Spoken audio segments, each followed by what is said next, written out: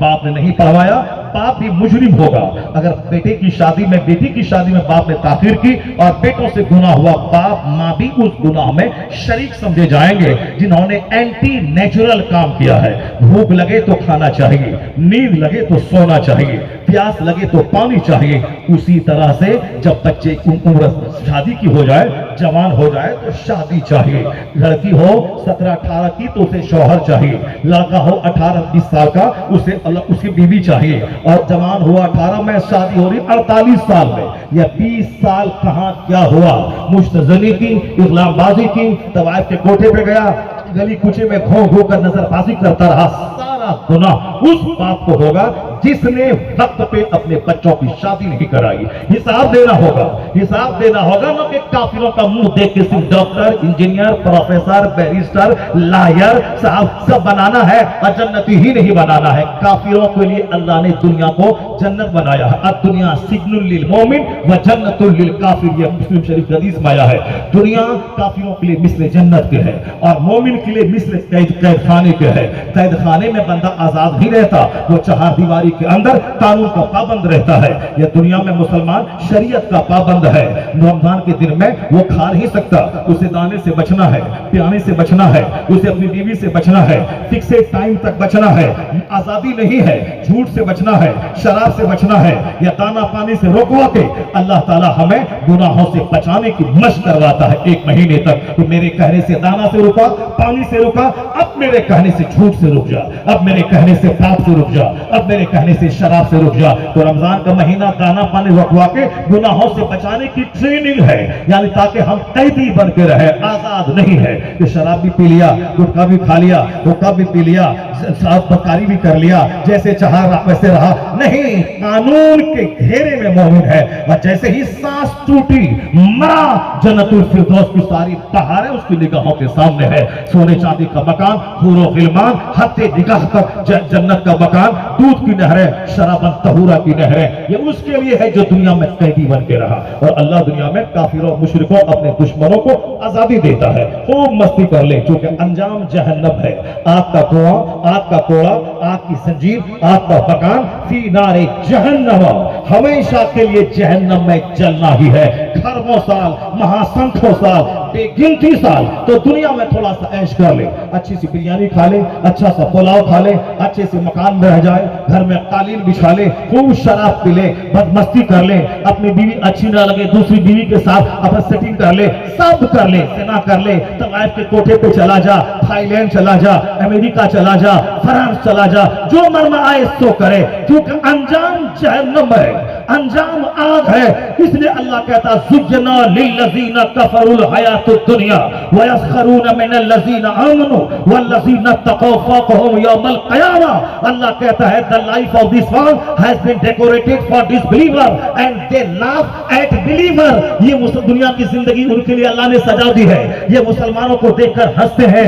اللہ کہتا ہے والذین اتقوا, اے مومن اگر دنیا میں گناہوں سے بچ کے رہا, ایمان بچا کے رکھا, برائی سے بچا, ایمان بچا رہا, اور تم نے صبر کیا, ان کے مکان کو دیکھا تم نے صبر کیا, ان کا اقتدار دیکھا تم نے صبر کیا, ان کی مستیوں کو دیکھا تم نے صبر کیا, اگر تم نے صبر کیا تو کل قیامت کے دن سونے کا کنگن تیرے ہاتھ میں ڈالا جائے گا اور ریشمی لباس پہنایا جائے گا, سونے کے تخت پہ بٹھایا جائے گا, اور تیری نگاہوں کے سامنے دنیا کے مہاسنکھ پتی کو آگ کی زنجیروں میں لپیٹ کر جہنم کی آگ میں ڈالا جائے گا. اس وقت تیرے سامنے یہ راز کھولے گا کہ ایمان لانے کا بینیفٹ کیا ملا, نماز پڑھنے کا فائدہ کیا ملا.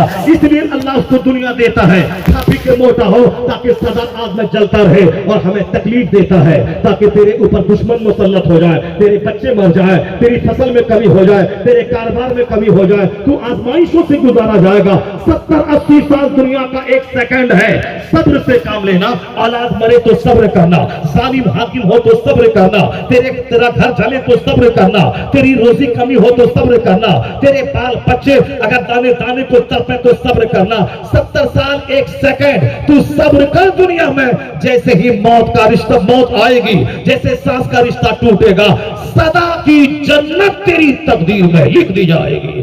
اسی لیے تیرے لیے دنیا مثل قید خانے کے ہے, مشرکین کے لیے دنیا مثل جنت کے ہے. اور یہاں جو دامن بچا کے رکھا, جیسے ہی سانس ٹوٹی سیدھے جنت الفردوس کی ساری بہار ہے اس پر لٹا دی جائیں گی.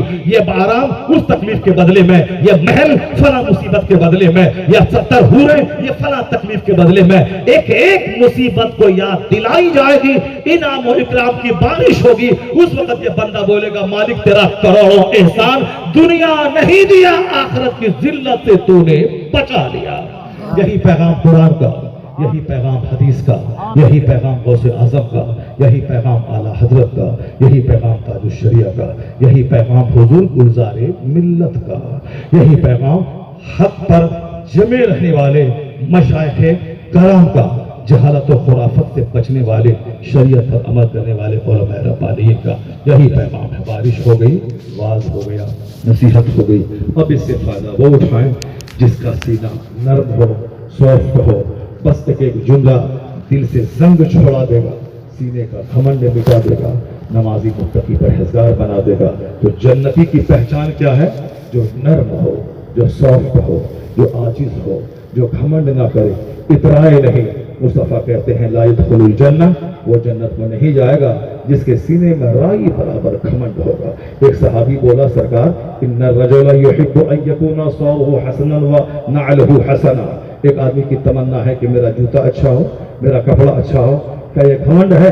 حضور اگر ہاں کہہ دیتے تو ہمارے لیے اچھا جوتا پہننا حرام ہو جاتا, اچھا کپڑا پہننا حرام ہو جاتا.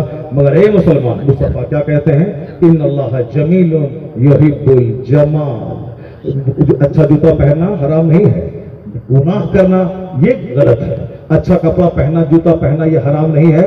اللہ جمیل ہے, جمال کو پسند کرتا ہے. ان اللہ جمیل یحب الجمال, اللہ جمیل ہے, خوبصورتی کو پسند کرتا ہے. تو پھر غرور کیا ہے؟ حضور فرماتے ہیں الکبر بطر الحق وغمط الناس. مصطفیٰ کہتے ہیں غرور حق بات نہیں ماننا یہ گھمنڈ ہے, اور دوسروں کو ذلیل سمجھنا یہ گھمنڈ ہے. اچھا کپڑا پہننے کے بعد اگر حقیر کپڑا پہننے والے کو دھتکار دیا, اپنے سے دور کر دیا, اپنی گاڑی پہ نہیں بٹھایا, ان کے سلام کا جواب نہیں دیا, یہ گھمنڈ ہے. اور حق بات بولا گیا نہیں مانیں گے, یہ گھمنڈ ہے. حق بات نہیں ماننا یہ گھمنڈ ہے, اور دوسروں کو حقیر سمجھنا یہ گھمنڈ ہے. گھمنڈ کو توڑنے کے لیے حضور نے کہا لا تدخلون الجنت حتى تؤمنوا ولا تؤمنوا حتى تحابوا اولا ادلكم على شيء اذا فعلتموه تحاببتم افشوا السلام بينكم. مصطفیٰ فرماتے ہیں جنت میں نہیں جاؤ گے جب تک کہ مومن نہ بن جاؤ, اور مومن نہیں بنو گے جب تک کہ آپس میں ایک دوسرے سے محبت نہ کرو. یہاں کافروں کے سماج میں مسکراہٹ ہے, اسمائلنگ ہے, اور مسلمانوں کے سماج میں چہرہ بگاڑ کے گھمنڈ سے ملنا ہے. یہی ہے میری تباہی کی پہچان. جس کا انجام جہنم ہے وہ تو اسمائلی فیس کے ساتھ رہتا ہے, مسکراتا ہے, دوسروں کو سمان دیتا ہے, ٹیچر کو, گرو کو, باپ کو, ماں کو, اپنے سماج کے بڑے بزرگوں کو, اپنی کار سے نیچے اتر کے اپنے گرو جی کا پاؤں چھوتا ہے کہ یہ ہمارے بچپن کے کوکا پڑھانے والے یہ ہمارے گرو ہیں. اور ہمارے یہاں امام صاحب سے گھمنڈ سے چلنا ہے, سلام کا جواب نہیں دینا ہے, داڑھی رکھنے والا, نماز پڑھنے والا اس کو سلام نہیں کر رہا, چہرہ تمتما رہا ہے. غصہ بہت ہے, گھمنڈ بہت ہے, مال کا گھمنڈ بہت ہے. اس لیے مال اس کے لیے اچھا ہے جو عاجز و خاکسار ہو, ورنہ اس کے لیے بہتر ہے غریبی. کم سے کم مال نہیں رہے گا تو سوفٹ رہے گا. اگر مال آ گیا تو پھر وہ فرعون کا بھائی بن جائے گا. حضور نے کہا کچھ لوگ ہیں غریب ہیں تو ایمان بچا ہے, اگر وہ مالدار بنے تو کافر ہو جائیں گے. اب کچھ لوگ ہیں کہ مالدار ہے تو مومن ہے, غریب بنے تو کافر ہو جائیں گے. اب کون جانتا ہے کہ کس کی بھلائی کس میں ہے؟ بہت سارے لوگ عالموں سے مصافحہ کرتے تھے, مسجد میں دن رات رہتے تھے, مال ہوا عالموں کی برائی چالو ہے اور کافروں سے دوستی ہے. اب بہت سارے لوگ ہوتے ہیں کہ جب تک مال نہیں تھا مسجد سے دور تھا, لیکن جیسے ہی مال آیا جلسہ, جلوس, مدرسہ, مسجد, مولوی, مولانا, اجمیر, بغداد, بریلی سے قریب ہو گئے. تو مال کس کے حق میں بہتر ہے کوئی نہیں جانتا.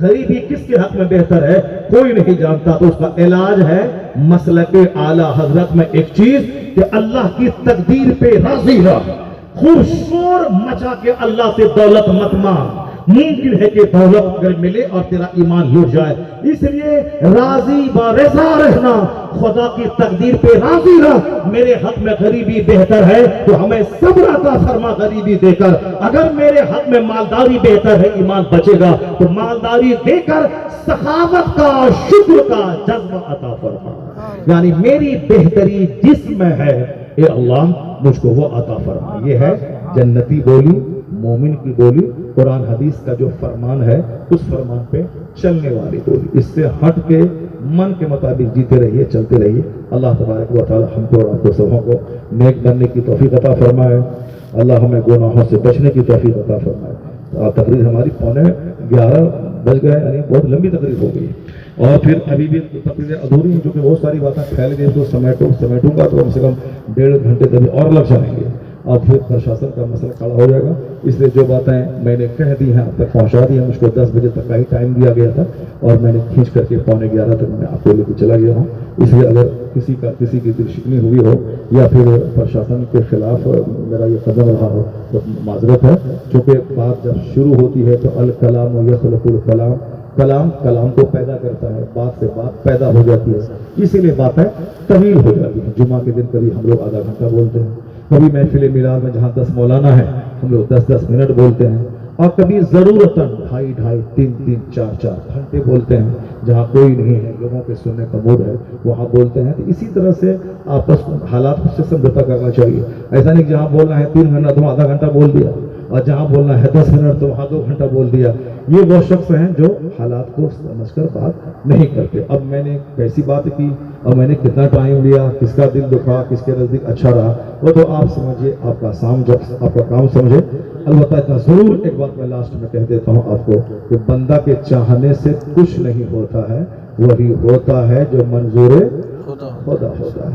گھر سے نکلے کچھ ہوا، آدمی ہے کمزوری ہے، اس لیے آپ کو ابھی ہمارے سید غلام غور صاحب بتائیں گے آج کی مجلس کے ہمارے جو میر مجلس تھے، جو ہمارے سب سے بڑے مہمان تھے، چیف گیسٹ تھے، حضور گزار ملت مقدس اللہ العالی، مگر وہ آج بالکل ٹکٹ بنا ہوا تھا ان کا آنے کا جانے کا سب کچھ۔